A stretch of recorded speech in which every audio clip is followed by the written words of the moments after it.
విద్యాశాఖ మంత్రిని. అయినా భయం లేదు, వెరుపు లేదు, బరితెగింపుకి. మెరిట్ లిస్ట్ లేకుండా మెరిట్ ఎగ్జామ్ కండక్ట్ చేయటం ఏంటో ఎవరికి ప్రపంచంలో అర్థం కాదు. మెసేజ్ వస్తుందంట, యు ఆర్ సెలెక్టెడ్. ఎవడాడు యు ఆర్ సెలెక్టెడ్? ఎవడాడు? ఎందుకు సెలెక్ట్ చేశారు? ఏ కేటగిరీ కింద సెలెక్ట్ చేశారు? ఓపెన్ కాంపిటీషన్లో సెలెక్ట్ చేశారా? బీసీ కేటగిరీ కింద సెలెక్ట్ చేశారా? ఎస్సీ కేటగిరీ కింద చేశారా? ఎస్టీ కింద చేశారా? లేదా వికలాంగుల కింద చేశారా? స్పోర్ట్స్ కోటాలో చేశారా? ఏమంతా మాయా మత్స్యంద్ర. ఇంతకన్నా పచ్చి మోసం దగా ఇంకేం కాదు. అంటే దిగజారి చంద్రబాబు నాయుడు ప్రభుత్వం దిగజారి అవినీతి చేస్తుంది, భ్రష్టుపట్టిస్తుంది. అంతకాకి ఈ డిఎస్సి జరిపినటువంటి ఈ మెగా డిఎస్సి మెగా స్కామ్ కంటే ఇంకా మనకేం కావాలి ఈ రాష్ట్రంలో? ఎంత మోసగారి ప్రభుత్వం అంటే ఎన్నికల్లో జగన్ కన్నా మేము ఎక్కిస్తామని చెప్పారు. జగన్ కన్నా ఎక్కువిస్తాం, సంపద సృష్టిస్తాం, సంపదలోంచి జనాలకు పంచి పెడతా ఉన్నారు. ఇది ప్రజాకాలం పేరుతో మేనిఫెస్టో, 2024 మేనిఫెస్టో. ఇవాళ జగన్ను చూసి గర్వంగా చెప్తాను, జగన్ దగ్గర నేను ఎమ్మెల్యే చేశాను, మంత్రి చేశానని. ఎందుకంటే మా ప్రభుత్వంలో విఆర్ఓ ఆఫీస్ దగ్గర నుంచి చీఫ్ సెక్రటరీ ఆఫీస్ వరకు వైఎస్ఆర్ కాంగ్రెస్ పార్టీ మేనిఫెస్టో అతికిచ్చి ఉండేది తలుపుల మీద. ఇవాళ మీ మేనిఫెస్టో ఎక్కడా అని అడుగుతున్నాను. మీ మేనిఫెస్టో ఎక్కడన్నా కనపడేటువంటి ఏ ఆఫీసులోన్నా కనపడతా?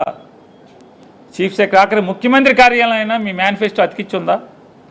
ఎందుకంటే దాని పట్ల మీకు బాధ్యత లేదు కాబట్టి మేనిఫెస్టో అక్కర్లా. మేనిఫెస్టోనేమి లెక్క చేసే పరిస్థితి ఉండదు. మేనిఫెస్టోని లెక్క చేయకపోగా అన్నీ ఇచ్చేసామని చెప్తున్నారు బరి తెగించి. అన్నీ ఇచ్చేశారంట. Super 6 super hit. ఏమి ఇచ్చారు? ఇచ్చిన బస్సును ఆపేస్తామని పరిస్థితి. ఆడవాళ్ళకి ఇచ్చినటువంటి బస్సు వల్ల మొదటి పేజీ అడ్వర్టైజ్మెంట్, ఓట్లేసే రోజు, జనం ఓట్లేసే రోజు మొదటి పేజీ అడ్వర్టైజ్మెంట్.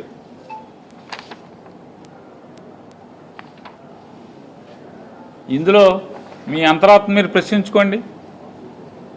ఓటు అడిగిన తెలుగుదేశం కార్యకర్తలు బాధపడుతున్నారు. ఇంత పచ్చి మోసం చేస్తుందండి మన ప్రభుత్వం అని చెప్పాను. వాళ్ళ వారు వీరు కాదు,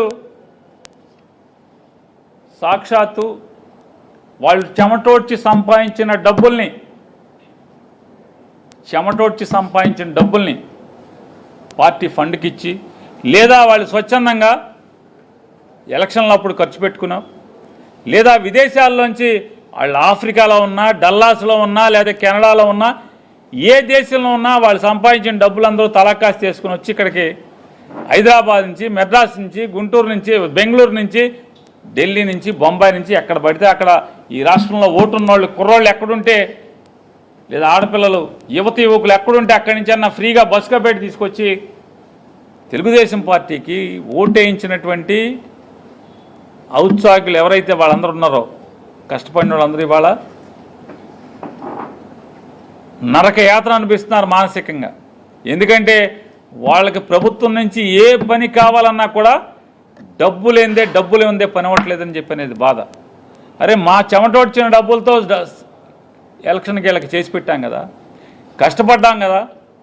టికెట్ ఎంత అయింది? డల్లాస్ నుంచి టికెట్ అయింది, అమెరికా నుంచి టికెట్ ఎంత అయింది, లేదా అమెరికాలో మిగతా రాష్ట్రాల నుంచి, ఆస్ట్రేలియా నుంచి, మెల్బోర్న్ నుంచి ఎంత అయ్యి ఉంటుంది, కెనడా నుంచి ఎంత అయ్యి ఉంటుంది, ఆఫ్రికా నుంచి ఎంత అయ్యి ఉంటుంది, దుబాయ్ నుంచి, ఓమన్ నుంచి ఎంతెంత టికెట్లు పెట్టుకొచ్చాము, మళ్ళీ వెళ్ళాము.